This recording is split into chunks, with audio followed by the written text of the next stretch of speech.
چنانچہ ایک کاتب کا واقعہ بھی عجیب ہے.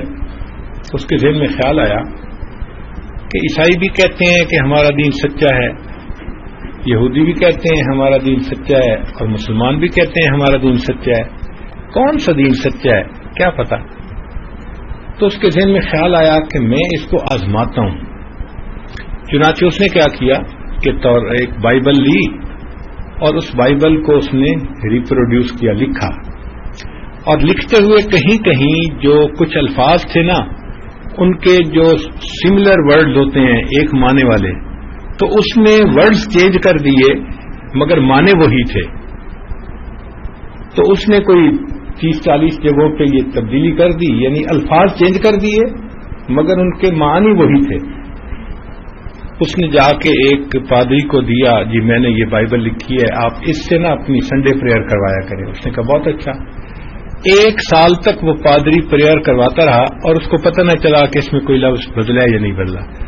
تو اس نے پھر فیصلہ کیا کہ اس کا مطلب ہے کہ ان کو تو پتہ ہی نہیں چلتا کہ کتاب میں کوئی تبدیلی بھی آئی ہے کہ نہیں آئی، تو یہ سچا دین کیسے ہو سکتا ہے. پھر اس نے اسی طرح تورات لی اور اس کو بھی لکھا، اور اس میں بھی یہی کام کیا کہ معانی وہی رہے، الفاظ بدل گئے.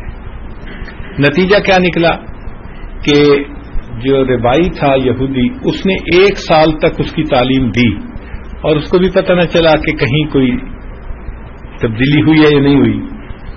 پھر اس نے یہی کام قرآن مجید کے ساتھ کیا کہ قرآن مجید کو لکھا اور کہیں کہیں الفاظ جو تھے نا مختلف، معانی وہی تھے، الفاظ ڈفرینٹ تھے، وہ تبدیل کر دیے. اب اس نے ایک حافظ قرآن تھے، عالم تھے، ان کو لا کر دیا، جی میں نے بڑی محنت سے قرآن لکھا ہے، میں آپ کے لیے ہدیہ لایا ہوں. تو اس نے لے لیا، شکریہ ادا کیا.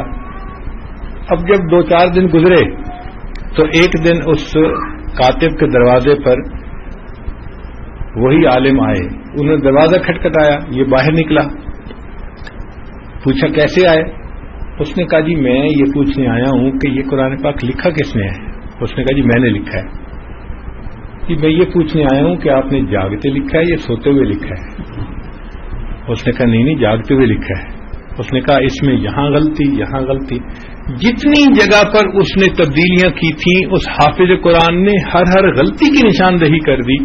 وہ کاتب کلمہ پڑھ کے مسلمان ہو گیا کہ واقعی قرآن مجید کے اندر غلطی نہیں رہ سکتی.